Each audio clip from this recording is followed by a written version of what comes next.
انسان کے اندر دونوں سسٹم ہیں، فَأَلْهَمَهَا فُجُورَهَا وَتَقْوَاهَا، یہ دونوں نظام لے کے چلتا ہے۔ اسلام کو سیکھنا پڑتا ہے، اور اسلام کے لیے جو سب سے بڑا سرمایہ ہے، جیسے آپ بازار میں جاتے ہو، دکان کھولتے ہو، پھیری لگاتے ہو، تو اس کے لیے پیسہ چاہیے، ڈالر چاہیے۔ ڈالر کے بغیر آپ کاروبار نہیں کر سکتے۔ اسلام کے لیے ایمان چاہیے، ایمان کے بغیر اسلام پہ چلا نہیں جاتا، جانتا ہوگا چل نہیں سکے گا۔ ایمان وہ طاقت ہے، وہ سرمایہ ہے، وہ کیپٹل ہے جس سے کوئی مرد عورت وہ دین پہ چل سکتا ہے۔ یہ زیادہ ہوگا تو زیادہ چلے گا، تھوڑا ہوگا تو تھوڑا چلے گا، نہیں ہوگا تو صفر ہوگا، زیرو ہوگا۔ تبلیغ کا جو یہ کام اللہ تعالیٰ نے ہمیں دیا ہے، یہ ایمان کو سیکھنے کی اور اس کو آگے پہنچانے اور پھیلانے کی محنت ہے۔ ایمان سیکھنے کے لیے فَمَنْ شَاءَ اتَّخَذَ إِلَىٰ رَبِّهِ سَبِيلًا، کوئی ایک طریقہ نہیں ہے، کئی طریقے ہیں۔ اللہ نے سبیل کے اوپر الف لام نہیں لگایا، الف لام ہٹا کر یہ بتایا ہے کہ اللہ تک پہنچنے کے راستے کئی ہیں، محنت کے، اور راستہ تو ایک ہے اسلام، اس پر آنے کی جو محنت ہے اس کے راستے مختلف ہیں۔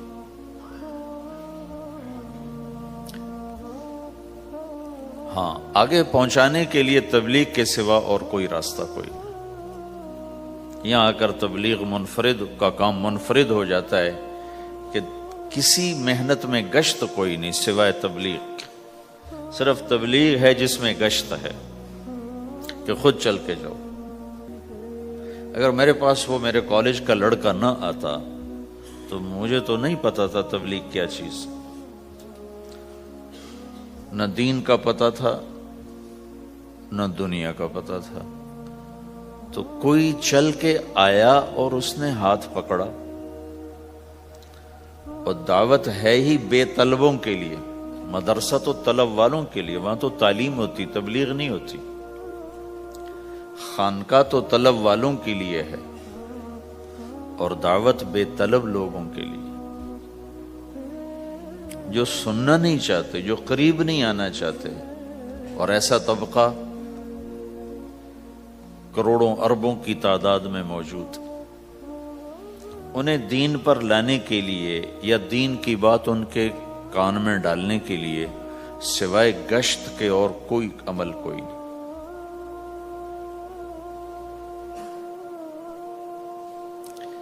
میں پشاور گیا تو جماعت میں انہوں نے کہا جی یہاں ایک وکیل صاحب ہیں، تبلیغ والوں کو بہت گالیاں دیتے ہیں، شکل دیکھتے ہی گالیاں دینا شروع کرتے ہیں آپ کے علاقے کے، آپ کے علاقے کے۔ میں کہا اچھا ملاؤ۔ پشاور میں رہتا تھا، وکالت کرتا تھا، میرے علاقے کا میاں چنو ایک چھوٹا سا ٹاؤن ہے وہاں کا تھا، میں اس کے قریب تلمبا ایک چھوٹا سا ٹاؤن ہے، میں وہاں۔ تو جب ہم ان کے دروازے پر گئے اور نوک کیا تو دروازہ کھلتے ہی انہوں نے وہی کام شروع کر دیا، دیکھتے ہی۔ اور کہا میں نے تمہیں کتنی دفعہ کہا ہے، وہ جو مقامی، کہ تبلیغ والوں کو میرے دروازے پر مت لایا کرو۔ تو اب بتاؤ، میں اگر یہ تبلیغ کے رگڑے نہ لگے ہوتے تو میں تو 2 تھپڑ اس کے منہ پہ مارتا، یا مفتی صاحب کی طرف فتویٰ سناتا، تو اسلام سے خارج ہو گیا ہے، توبہ کر۔ میں نے اس سے کہا بھائی میں تو تبلیغی بن کے آپ کے پاس نہیں آیا، میں تو اس لیے آیا ہوں کہ مجھے پتہ چلا کہ آپ میاں چنو کے ہیں اور میں تو لمبے کا ہوں، تو میں تو اس لیے آپ کو ملنے آیا ہوں۔ تو ایسے ہوا، اچھا آپ تو لمبے کے ہو؟ میں نے کہا تو لمبے کا ہوں۔ کہو اچھا اچھا اچھا، بڑی مہربانی، فرمائیے۔ میں نے کہا فرمائیے ایسے تو نہیں ہوگا، گھر بٹھاؤ پھر فرمائیے ہوگا۔ تو اس نے دروازہ کھولا، ہمیں بٹھایا، میں نے کوئی تبلیغ کی بات نہیں کی، چائے وائے پلائی۔ تو میرے والد صاحب اپنے علاقے کے مشہور آدمی تھے، تو جب میں نے اپنا تعارف کرایا تو وہ اور خوش ہو گیا، کہا تو آپ کے باپ کا الیکشن تو میں نے لڑا ہے، ان کے لیے ووٹ مانگنا۔ تو ایسا خوش ہو گیا اور کھل گیا اور چائے پلائی، بات چیت ہوتی رہی۔ تو اٹھتے ہوئے میں نے کہا فلاں مسجد میں ہماری جماعت آئی ہوئی ہے۔ میں نے کہا چلو آپ کو بتا دوں۔ مغرب کے بیان میں وہ آیا ہوا تھا۔ پھر جتنے دن میں وہاں رہا وہ آتا رہا، میں واپس چلا گیا۔ بیچ میں کئی سال گزر گئے۔ لاہور کیولری گراؤنڈ ایک مشہور جگہ، وہاں میرا بیان تھا۔ جو کرکٹر آئے ہوئے تھے، ان کو ہم نیا سعید انور، انضمام، مشتاق، ان کو ہم قریب کر رہے تھے اس وقت، نئے ان کو قریب کر رہے تھے۔ تو یہ لوگ آئے ہوئے تھے۔ تو بیان کے بعد ان کو لے کر ہم ایک کمرے میں بیٹھے۔ اس کمرے کی دیوار شیشے کی تھی، تو لوگ اندر آنے کی کوشش کر رہے تھے، تو ان پہرے والے ان کو روک رہے تھے۔ تو اس میں سے ایک آدمی منہ اوپر کر کے میری طرف سے اشارہ کرے، تو میں نے دیکھا تو ایک آدمی کی بڑی داڑھی، اور وہ مجھے ایسے ایسے اشارہ کر رہا ہے۔ میں نے نہیں پہچانا۔ تھوڑی دیر کے بعد میں نے غور سے دیکھا تو وہ وہی وکیل صاحب پشاور والے۔ تو میں نے کہا ان کو اندر بلاؤ۔ وہ اندر آئے تو میں اٹھ کے ملا، کہنے لگے یہ دیکھو، یہ تمہارا ایک گشت، میرا وقت بھی لگ چکا ہے، بدنوں کا چلہ لگا ہے، یا 3 چلے لگے ہیں۔ تو جو دیکھو نا، آپ میں سے کئی لوگ پھیری لگاتے ہیں، جس کو گجرا پھیری لگاتا ہوں، پھیری۔ میں پہلے سمجھا ہی نہیں، پھیری تو کہتے ہیں چھوٹے جہاز کو جو سمندر میں چلتا ہے۔ میں سمجھا یہ پھیری لگاتے ہیں، پھیری، اور وہ تو گجراتی میں پھیری کہتے ہیں پھیری کو۔ تو پہلے تو میں چکر کھاتا رہا کہ یہ کیا ہے پھیری، پھیری تو چھوٹے جہاز کو کہتے ہیں، چھوٹا بحری جہاز۔ تو پھر بعد میں کسی نے کہا کہ یہ چل پھر کے سودا بھیجا۔ اچھا، پھیری کو پھیری کہہ رہے ہیں، تم خدا کو خدا کر دیتے ہو، خدا کا شکر۔ ایک تو خدا لفظ ہی میں نے پہلے کہا تھا بولنے کا نہیں ہے، ایک اس کو خدا کو خدا کر دیتے ہو، خدا کی قسم۔ تو تم پھیری لگاتے لگاتے گاہک بنا لیتے ہو، نہیں بناتے ہو؟ پھیری لگاتے لگاتے تم اپنے گاہک بنا لیتے ہو۔ یہی تبلیغ کا کام ہے کہ پھیری لگاؤ، لوگوں کے در کھٹکھٹاؤ، کوئی لے گا کوئی نہیں لے گا۔ جو آپ لوگ پھیری لگاتے ہو تو سارے آپ سے سودا لیتے ہیں؟ نہیں لیتے، کوئی لیتا ہے کوئی نہیں لیتا۔ لیکن آپ جاتے رہتے ہو، آہستہ آہستہ آپ اپنا اتنا کام کر لیتے ہو کہ آپ کی روٹی چل جاتی۔ تو سارے نبیوں نے پھیرا لگایا، کوئی نبی گھر نہیں بیٹھا کہ میرے پاس کوئی آئے گا تو اسے سکھاؤں گا۔ ہر نبی نے پھیرا لگایا۔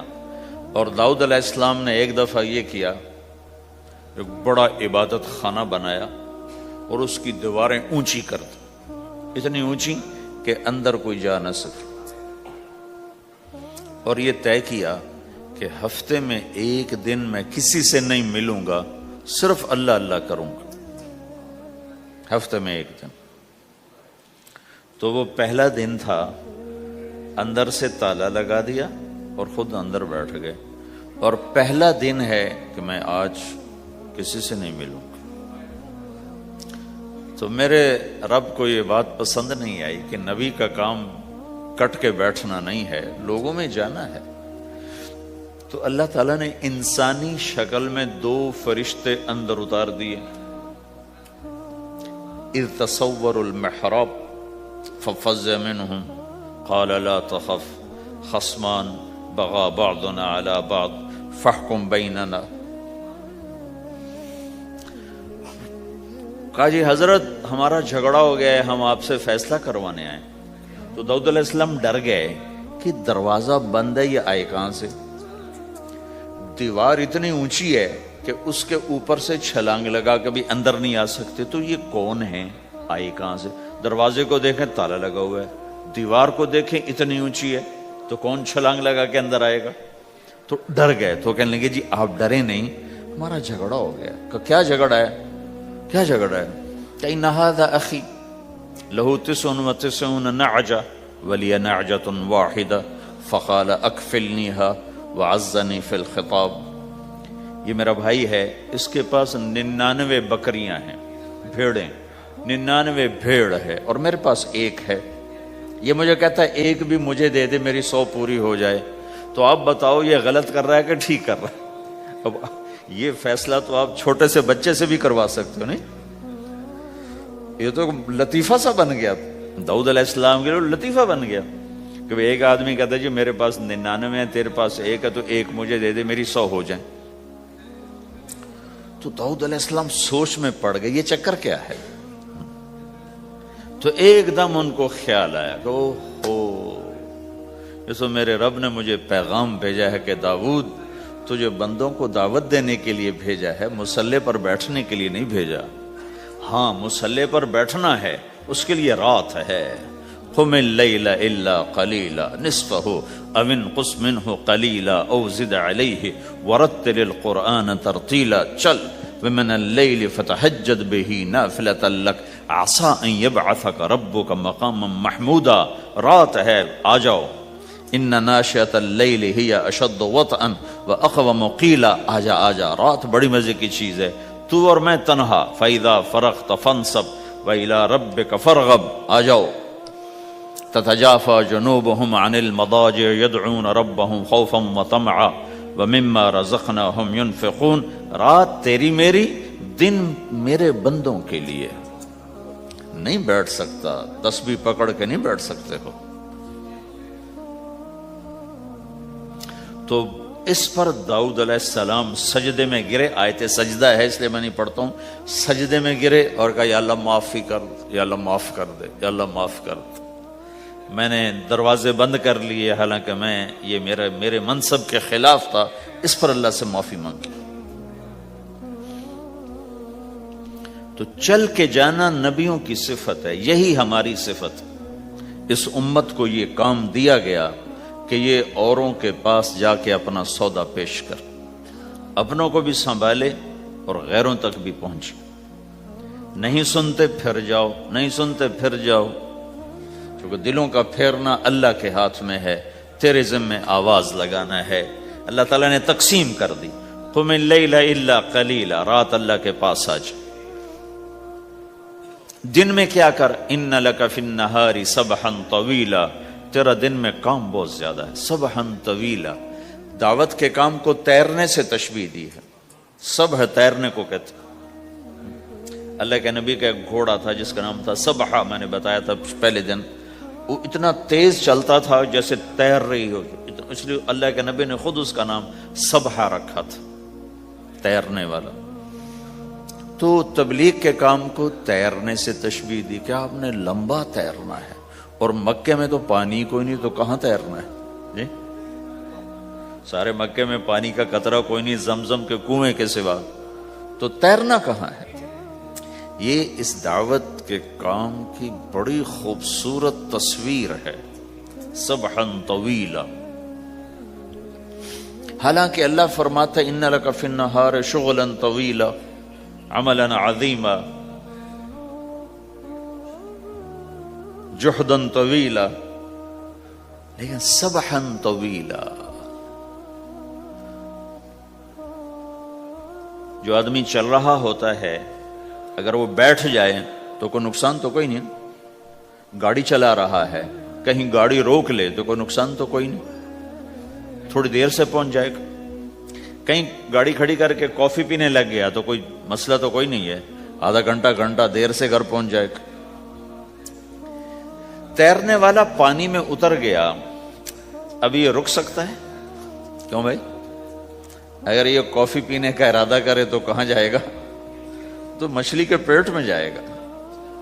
پانی میں اترنے کے بعد اختیار ختم ہے، اب تیرنا ہے. کہاں تک؟ دوسرا کنارہ جب تک ہاتھ میں نہیں آتا تیرنا ہے. سبحا طویلا، جب تک آخرت کا کنارہ ہاتھ میں نہیں آتا اے میرے نبی تجھے دعوت کا کام کرتے ہی رہنا ہے، کرتے ہی رہنا ہے، کرتے ہی رہنا ہے، تیری چھٹی کوئی نہیں. سبحن میں یہ اشارہ تھا کہ چھٹی کوئی نہیں، یہ موت تک کا کام ہے. وَاعْبُدْ رَبَّكَ حَتَّى يَأْتِيَكَ الْيَقِينُ. ہائے ہائے، جب یہ آیت اتری یا ایھا المدثر قم فانذر وربک فکبر، اے میرے محبوب اٹھ جا، اٹھ جا، میرا پیغام سنا، تو لیٹا ہوا ہے۔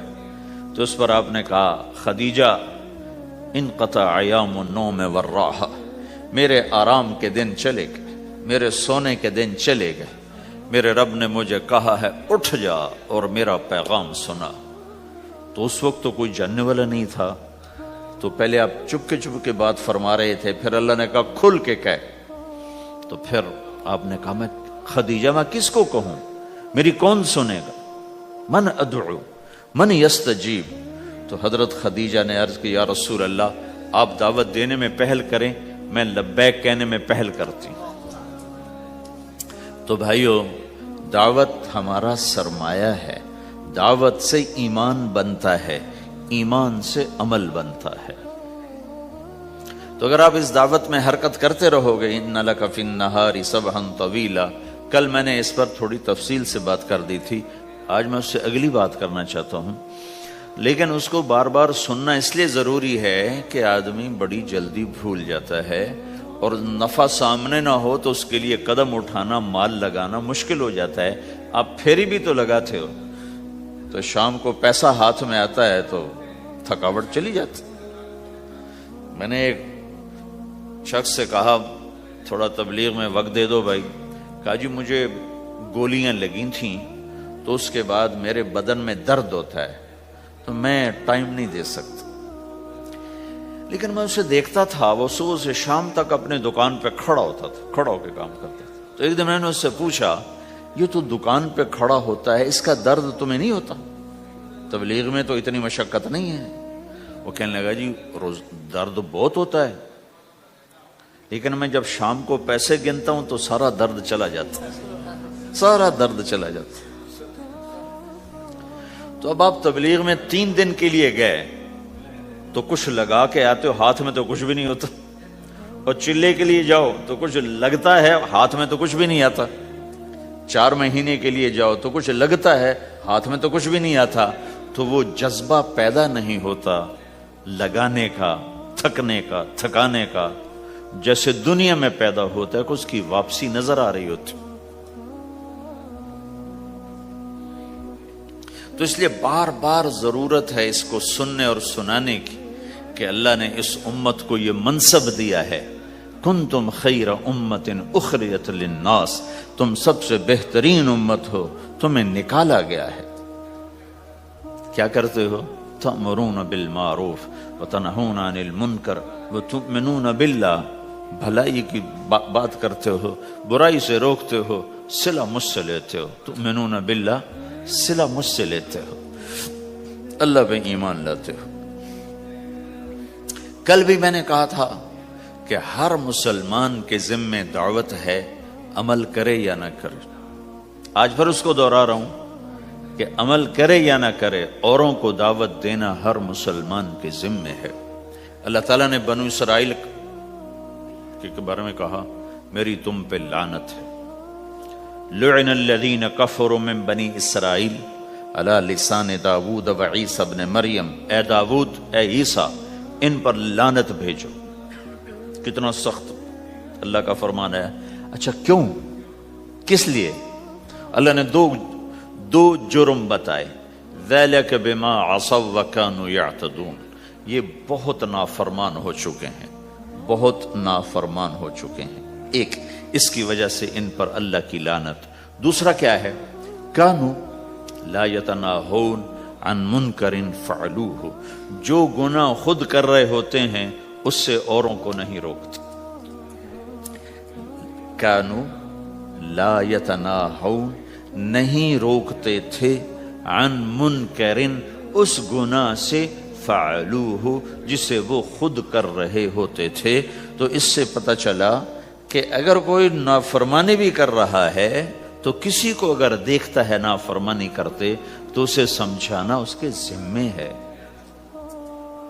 یعنی اللہ تعالیٰ نے اللہ یوں کہہ رہا ہے کہ کم وقت خود تو برائی کر رہا تھا تو کسی کو روکتا تو صحیح، دونوں ہی کام نہیں کیے، نہ خود چھوڑا نہ کسی اور کو روکا۔ تو بھائیو حرکت کرتے رہنا، اس حرکت میں بڑی طاقت ہے. ساری کائنات حرکت میں، اگر رک جائے تو بھائی زمین حرکت کر رہی ہے، سورج حرکت کر رہا ہے، چاند ستارے ہر شے حرکت میں. تمہاری زمین 66,000 کلومیٹر فی گھنٹہ کی رفتار سے روزانہ بھاگی جا رہی. کہیں پتہ چلا کہ پاناما میں دونوں سمندروں کے 66,000 کلومیٹر فی گھنٹہ کی رفتار سے دوڑا جا رہا ہے. تمہارا سورج 6 لاکھ میل 9 لاکھ کلومیٹر فی گھنٹہ کی رفتار سے دوڑتا جا رہا ہے. حرکت کے ساتھ زندگی ہے، حرکت ختم ہوگی زندگی ختم ہو جائے گی. اب لوگوں نے حرکت کی، اپنے ملکوں کو چھوڑ کر آئے، اللہ نے آپ کو روزگار دے دیا، باعزت روزگار دے دیا. تو بھائیو اللہ کے دین کے لیے حرکت کرتے رہنا، عمل بھی آ جائے گا انشاءاللہ. ایک دن دیکھو گے زندگی بدلے گی. ہمارے بزرگ تھے، ساتھی فوت ہو گئے، تو ان کا بیٹا PI میں کیپٹن تھا، جہاز اڑاتا تھا. تو انہوں نے کہا بیٹا نماز پڑھ لیا کر. کہا ابا فرصت نہیں ملتی، بہت کام ہوتے. کہا اچھا چلو نماز کے وقت ایک آدمی کو دعوت دے دیا کر، 5 نمازیں ہیں، 5 دفعہ دعوت دے دیا کر. وہ کہنے لگا میں دعوت دوں؟ خود تو میں پڑھتا نہیں، دوسرے کو کیسے دعوت دوں؟ کہا بیٹا ایک تو میری مان لے، نماز کا انکار کیا ہے تو یہ تو مان لے کہ چلو کسی کو کہہ دیا کر کہ بھائی نماز پڑھا کرو. کہا چلو یہ تو آسان ہے، میں کہہ دوں گا. تو اس نے اپنے ابا کی بات مان لی، ہر نماز پہ 1-2 کو کہہ دیتا بھائی نماز پڑھا کرو. اس کے والد فوج میں جرنیل تھے، یہ کیپٹن تھا، دونوں کی ملاقات نہیں ہوئی. 6 مہینے بعد باپ بیٹا کی ملاقات ہوئی تو دیکھا تو کپتان صاحب کی داڑھی بھی اور ماتھے پہ محراب بھی. انہوں نے کہا بیٹا یہ کیا ہوا؟ کہا آپ نے مجھے پھنسا دیا. وہ جب میں لوگوں کو کہتا رہا تو میرے اپنے اوپر اثر ہونا شروع ہو گیا کہ میں اپنے آپ کو ملامت کرنے لگا کہ اوروں کو تو کہہ رہا ہے، خود تو پڑھتا نہیں. کہا اس نے مجھے کھڑا کیا اور میں نماز پہ آیا. پھر ایک دن شیو کرنے لگا، شیشے میں کھڑا دیکھ رہا تھا تو میں نے کہا جب اللہ کو سجدہ کر رہا ہوں تو چہرے پہ نبی کی سنت بھی ہونی چاہیے. تو میں نے سیفٹی بھی پھینک دی، میں داڑھی بھی رکھ لی. تو تبلیغ کا کام کرتے رہنا، ہم فرشتے نہیں بن سکتے.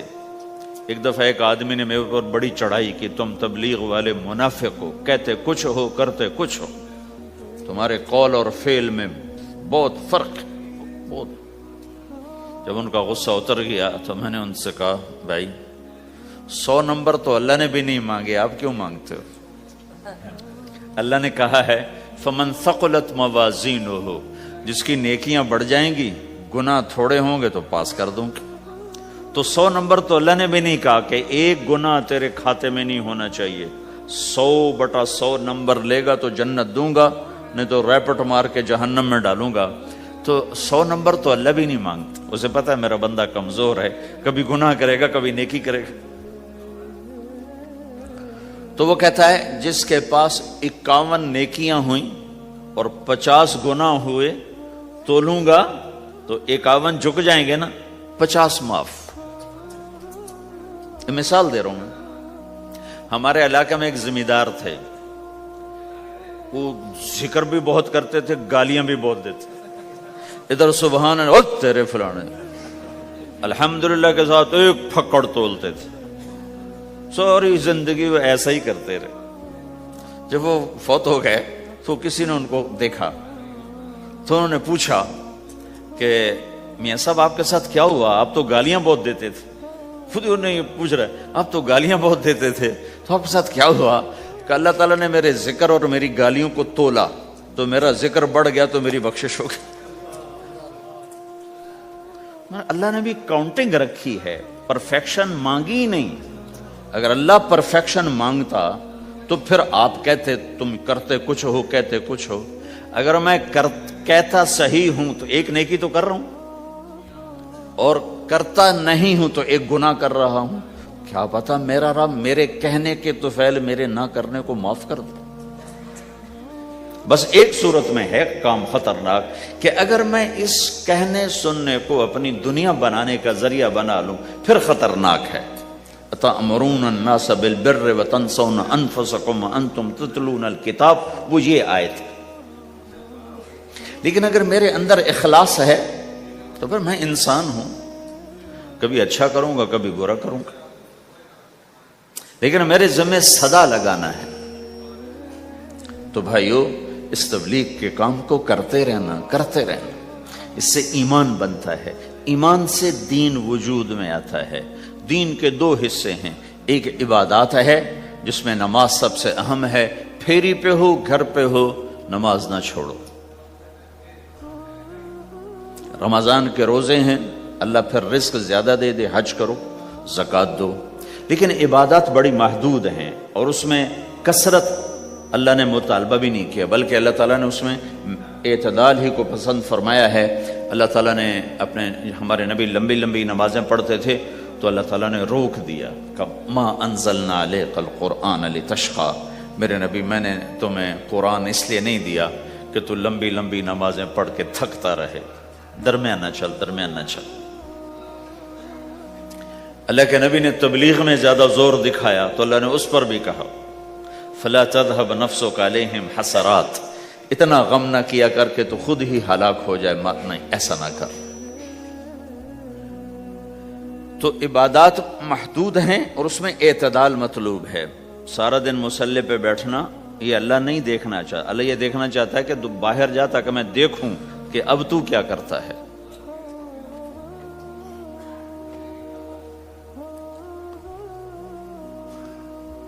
دوسرا حصہ اس کا اخلاقیات ہے، آپس کی معاشرت ہے. دین جو اثر انداز ہوتا ہے وہ معاشرت سے اثر انداز ہوتا ہے، عبادت سے نہیں. عبادات سے نہیں. عبادت تو مسجد کے اندر ہے یا مصلی پر گھر کے اندر ہے. روزہ اندر کی چیز ہے، حج بیت اللہ میں ہے، زکوٰۃ مسلمان کو دی جاتی ہے. تو دنیا میں دین پھیلنے کے لیے اور اپنوں کو دین کے قریب کرنے کے لیے جو سب سے بڑا عمل ہے وہ بھائیو اچھے اخلاق ہے. یہ دوسرا حصہ میں آج بیان کرنا چاہتا ہوں. اللہ کے نبی نے فرمایا ایو عرل اسلام اوثق، مجھے بتاؤ اسلام کا سب سے مضبوط عمل کیا ہے؟ تو صحابہ نے کہا الجہاد. یا رسول اللہ جہاد. اسلام کا سب سے مضبوط عمل کیا ہے؟ صحابہ نے کہا جہاد.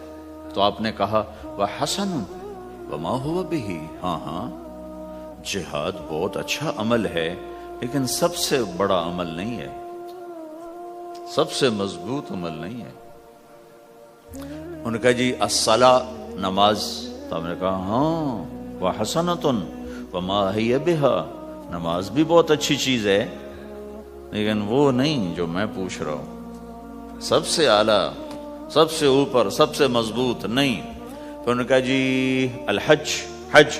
تو آپ نے کہا حج بھی بہت اچھا عمل ہے لیکن وہ نہیں جو میں نے پوچھا ہے. پھر صحابہ نے کہا جی روزہ، آپ کا روزہ بھی بہت اچھا ہے لیکن وہ نہیں جو میں نے پوچھا ہے. تو پھر صحابہ نے کہا یا رسول اللہ پھر آپ ہی بتائیں، ہمیں تو نہیں پتا. تو ہمارے نبی عبادات سے اوپر لا رہے ہیں، اپنے ساتھیوں کو عبادات پہ قائم کر دیا. ہر آدمی نمازی بن چکا ہے، ہر آدمی روزے دار بن چکا ہے، ہر آدمی مالدار زکوٰۃ دینے والا بن چکا ہے، اور ہر آدمی حج کا جذبہ پیدا کر چکا ہے. اب آپ ان کو اخلاق پہ لانا چاہتے ہیں، چونکہ اسلام کی تکمیل اخلاق سے ہے. اسلام کو تشبیہ دی گئی ہے گھر کے ساتھ، بنی الاسلام علی خمس. تو بنیا کا لفظ عمارت پر بولا جاتا ہے.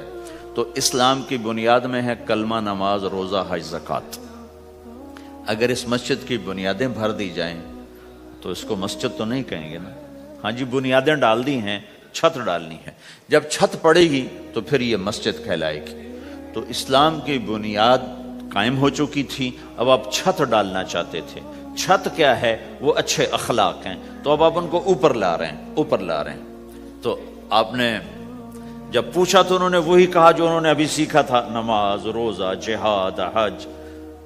لیکن آپ نے سب کی نفی کر دی، نہیں یہ بھی نہیں، یہ بھی نہیں، یہ بھی نہیں، یہ بھی نہیں۔ کہا اچھا یا رسول اللہ آپ بتائیں، تو آپ نے فرمایا ان اوثق عر الاسلام الحب للہ والبغض للہ، اسلام کا سب سے مضبوط عمل وہ آپس میں اللہ کے لیے محبت کرنا ہے۔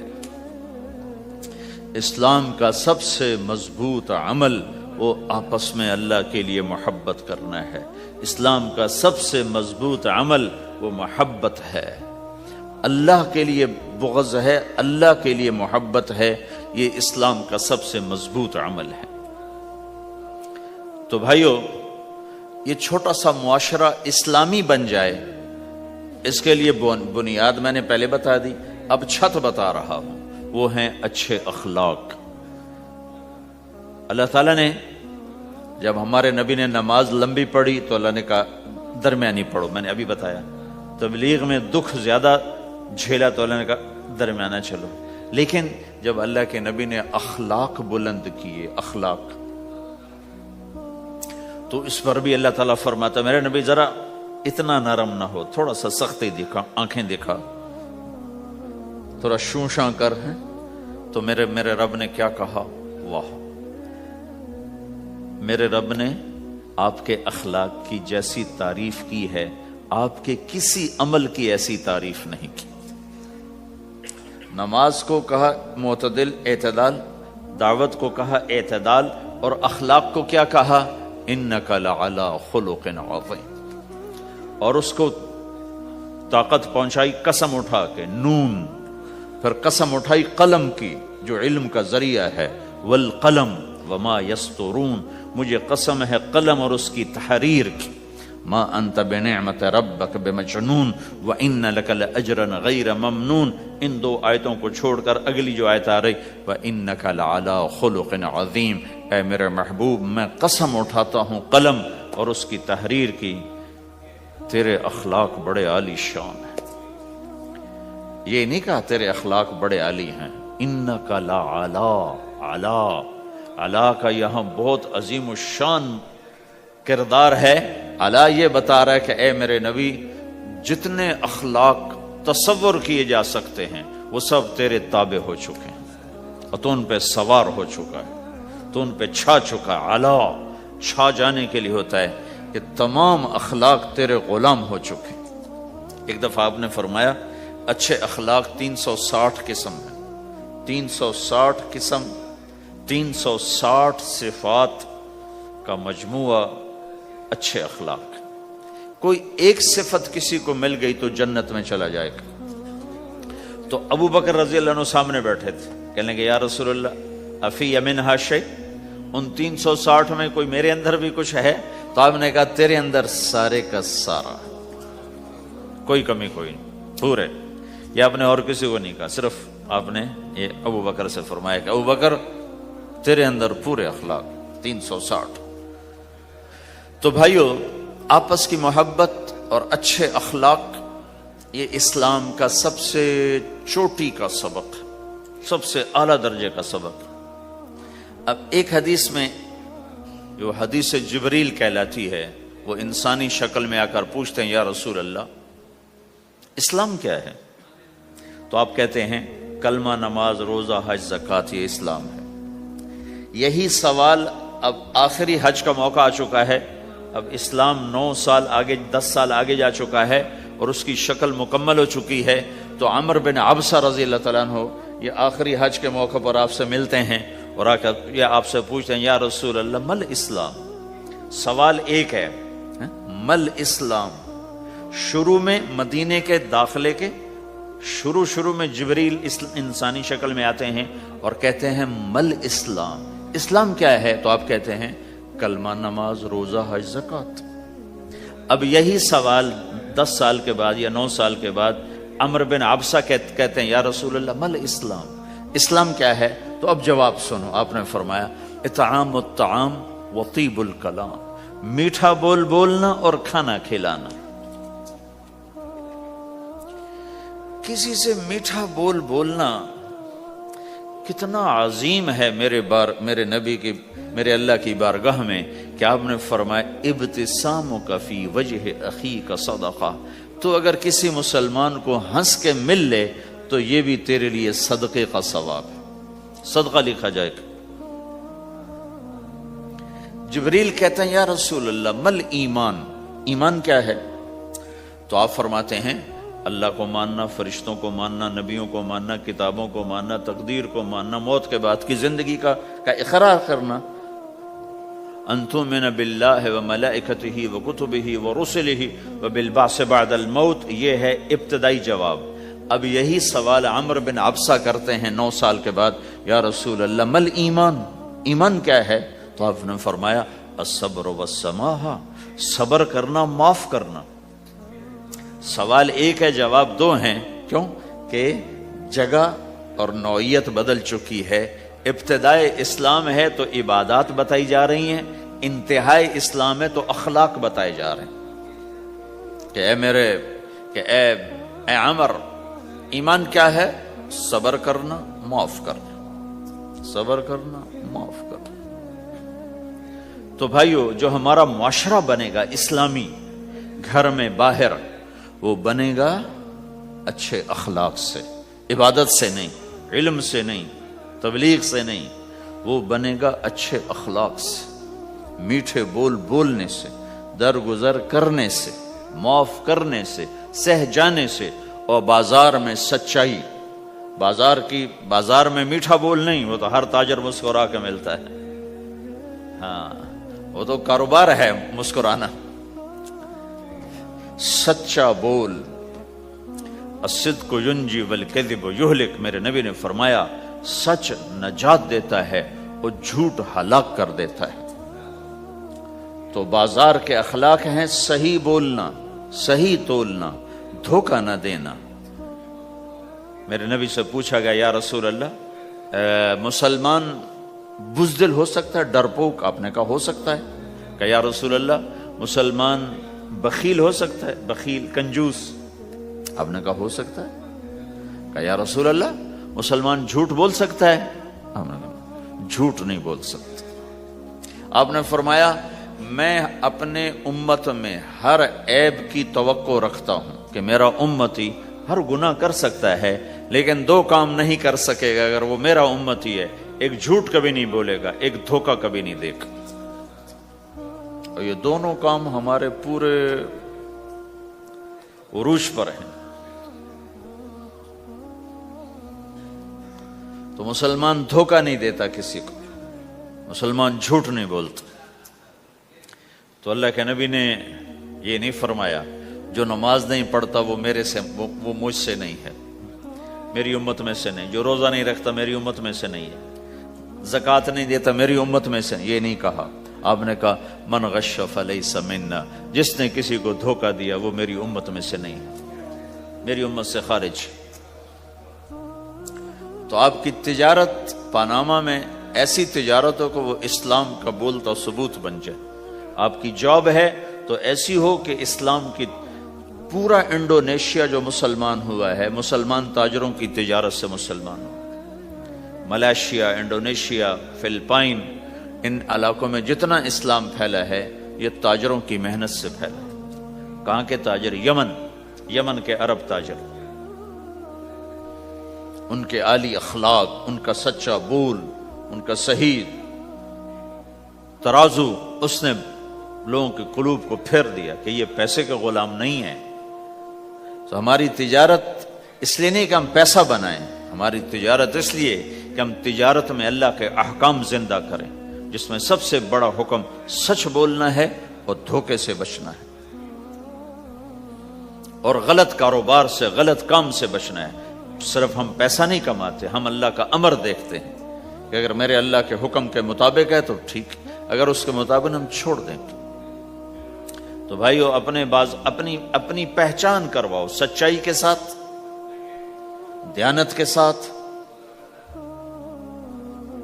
دھوکے سے بچتے ہوئے۔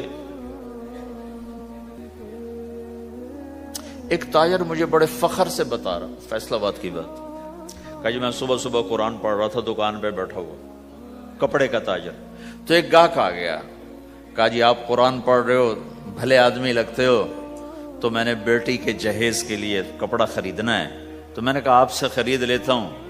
تو وہ پھر ہنس کے کہنا جی میں نے 16 روپے میٹر والا کپڑا 48 روپے میٹر میں بیچ دیا۔ میں نے کہا واہ بھائی واہ، قرآن کی قیمت بڑی تھوڑی لگائی تو۔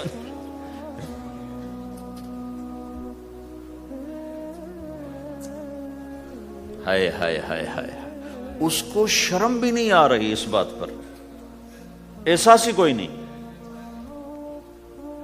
کہ اس نے قرآن پڑھتے دیکھ کر اعتماد کیا، اور اس نے قرآن سے ہی اس کو دھوکہ دیا کہ پورے بازار میں 16 روپے گز ہے وہ کپڑا، وہ 48 روپے اس کو بیچ رہا ہے۔ اگر اپنے نبی کی بات سنو، آپ نے کہا سچا تاجر قیامت کے دن نبیوں کے ساتھ کھڑا کیا جائے گا۔ کیوں؟ کہ ہر موقع پہ جھوٹ بولا جا سکتا ہے، پروفٹ کمایا جا سکتا ہے، دھوکہ دیا جا سکتا ہے، فراڈ کیا جا سکتا ہے، اور اس سے بچتا ہے بچتا ہے بچتا ہے بچتا ہے، نہ اپنوں کو دھوکہ دیتا ہے نہ غیروں کو دھوکہ دیتا ہے۔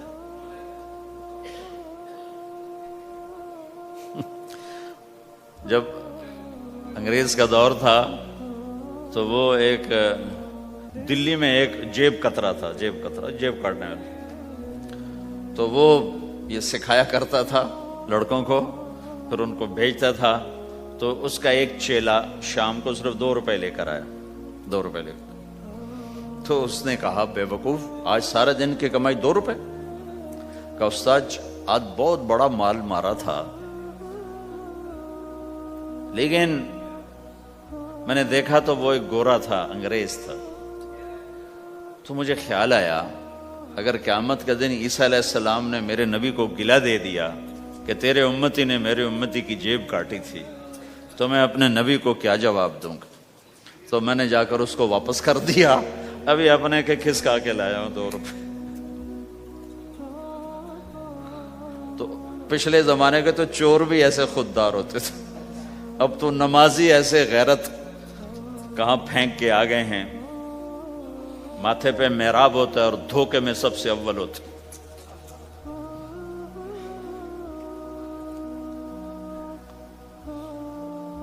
تو ہمارا اسلام صرف اس مسجد کی 4 دیواری میں نہیں ہے، ہمارا اسلام تو بارش کے قطروں کی طرح پھیلا ہوا ہے، آسمان کی بلندی ہے، آسمان کی وسعت ہے، جیسے اس سے زیادہ ہمارے دین کی وسعت ہے۔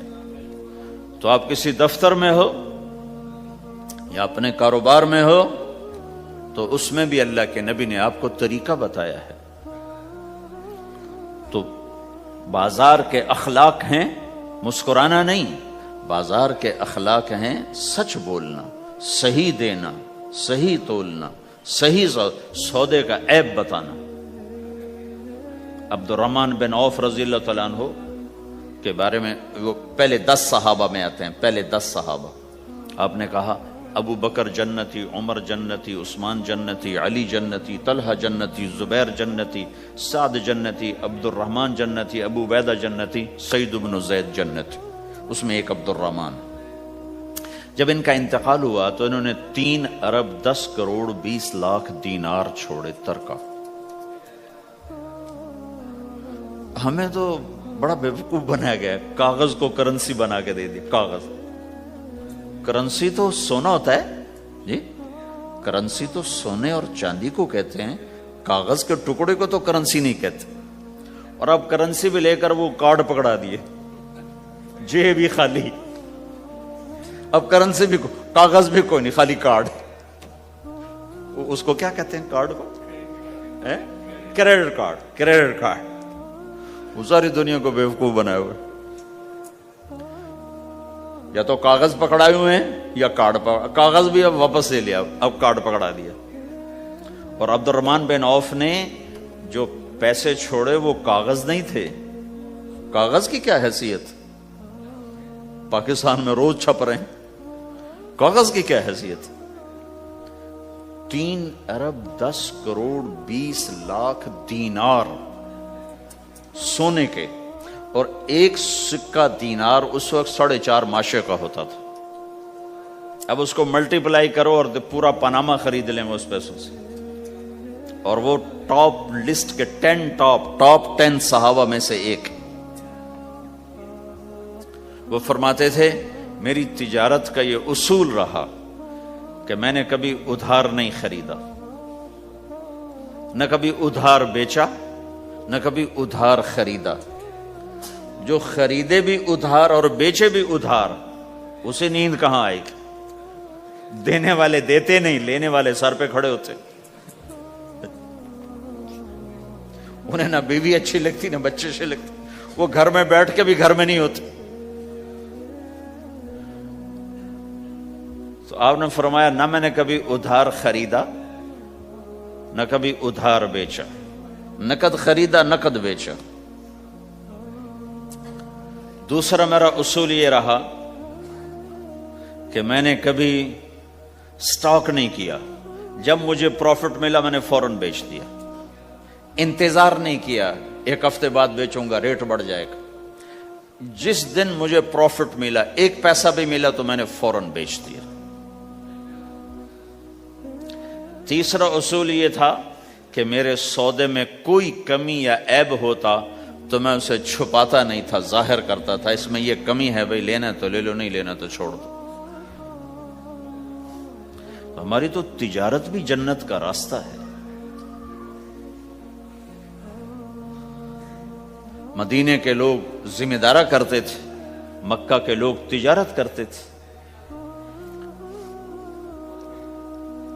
ان کی زراعت اور تجارت دین کے پھیلنے کا ذریعہ بن گئے. عبد الرحمن بن عوف رضی اللہ عنہ کا مال اللہ کے دین کے کام آیا. عثمان رضی اللہ عنہ کا مال اللہ کے دین کے کام آیا. جنگ تبوک میں 10,000 آدمیوں کا سامان حضرت عثمان اکیلے نے دیا. 30,000 کا لشکر تھا تو 1/3 10,000 کا سارا سامان عثمان رضی اللہ عنہ نے اپنے گھر سے دیا. اور وہ پیسے دینار لا کے پیش کیے نا تو اللہ کے نبی وہ دینار لے کر یوں کر رہے تھے، ایسے ایسے وہ کر رہے تھے ما علی عثمان اللہ یعمل بعد عثمان، آج کے بعد تو کچھ نہ کر، جنت واجب ہو گئی تیرے پہ.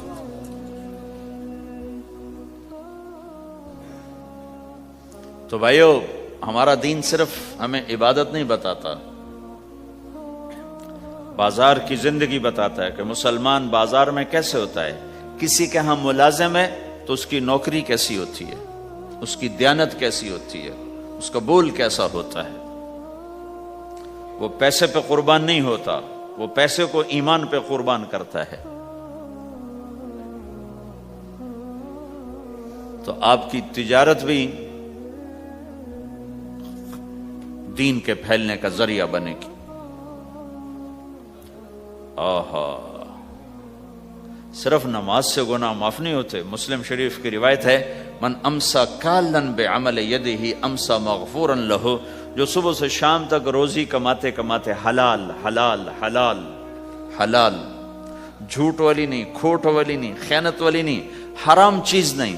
حرام چیز کا بیچنا بھی حرام ہے، خریدنا بھی حرام ہے، اس کا پروفٹ بھی حرام ہے. جس گھر میں حرام پیسہ جائے گا وہاں سکھ کبھی نہیں آئے گا. چیزیں آ جائیں گی، چین نکل جائے گا. 1960 کی دہائی میں ایک پاکستان کا افسر تھا، اس نے 1960 میں لوگوں کے پاس 100 روپے مشکل سے ہوتے تھے، اس نے اس زمانے میں کروڑوں روپے جمع کیے رشوت سے. بہت بڑی پوسٹ پر تھے. جب وہ مر گیا ایک دن اس کا بیٹا کہہ رہا تھا کاش ہمارا باپ ہمارے لیے حرام کٹھا نہ کرتا تو کوئی خوشی کا دن ہم بھی دیکھ لیتے. جن کے لیے جمع کیا تھا کہ میرے بچے اب مزے سے، میں نے خود اپنے کانوں سے اس کو یہ کہتے ہوئے سنا کئی دفعہ، میں آج مر جاؤں میری بچی کو کسی کی پرواہ نہیں کہ میں نے اتنا پیسہ بنا دیا ہے. تو اسی کا بچہ یہ کہہ رہا تھا کاش ہمارا باپ ہمارے لیے حرام کٹھا نہ کرتا تو ہم بھی کوئی خوشی کا دن دیکھ لیتے. تو اللہ کے نبی نے فرمایا من امسا کالن بعمل یدہ امسا مغفور لہ، جو صبح سے شام تک حلال کمانے میں تھکتا ہے اور تھک کے واپس آتا ہے تو اس کے اس دن کے سارے گناہ اللہ معاف فرما دیتے. تو ہمارا بازار بھی دین ہے بھائی، پھر ہمارا گھر بھی دین ہے، گھر کی زندگی دین ہے۔ میرے نبی نے گھر کی زندگی سمجھائی۔ آپ اپنے گھر میں جھاڑو دے رہے ہیں، قاب قوسین کا ٹائٹل لے کر، مقام محمود کا ٹائٹل لے کر، ختم نبوت کا تاج سر پہ سجا کر، نبیوں کی سرداری کا صحرا باندھ کر آپ گھر میں جھاڑو دے رہے ہیں، اپنے کپڑے خود دھو، یہ بھی تیرے لیے صدقہ ہے۔ سب سے بہترین صدقہ وہ ہے جو تم اپنے بچوں پر خرچ کرو۔ پھر دنیا دکھوں کا گھر ہے تو میں قربان جاؤں اپنے نبی پر، آگے آنے والے سارے زمانوں کو دیکھ کر بیان فرما گئے، بتا گئے۔ آپ نے فرمایا مجھے بتاؤ جہاد میں خرچ کرنے سے بھی بہتر خرچ کون سا ہے؟ جہاد میں خرچ کرنا تو سب سے بہتر شمار ہوتا ہے۔ آپ نے کہا مجھے بتاؤ جہاد میں خرچ کرنے سے بھی بہتر کون سا خرچ ہے؟ تو صحابہ نے کہا جی ہم تو نہیں جانتے، ہم تو اسی کو سب سے بہتر جانتے ہیں۔ ہم نے کہا نہیں، اولاد کا ماں باپ پہ خرچ کرنا جہاد میں خرچ کرنے سے بھی بہتر ہے۔ یہ کیوں فرمایا؟ کہ آگے نظر آ رہا تھا کہ اولاد نافرمان نکلے گی، لاکھوں بچوں میں سے کوئی ایک اگر اللہ چاہے تو اس کے یہ کہنے پر وہ پلاٹ مسجد کے نام ہو گیا، واپس نہیں لے سکتا۔ کہ جی مفتی صاحب ٹھیک ہے، کیوں کہ اگر اللہ چاہے، اگر اللہ چاہے، اور اللہ تو چاہتا ہے کہ تم اس کے نام پر دو، من ذا الذی یقرض اللہ قرضا حسنا۔ ٹھیک ہو گیا؟ یہ بات سمجھ میں آ گئی؟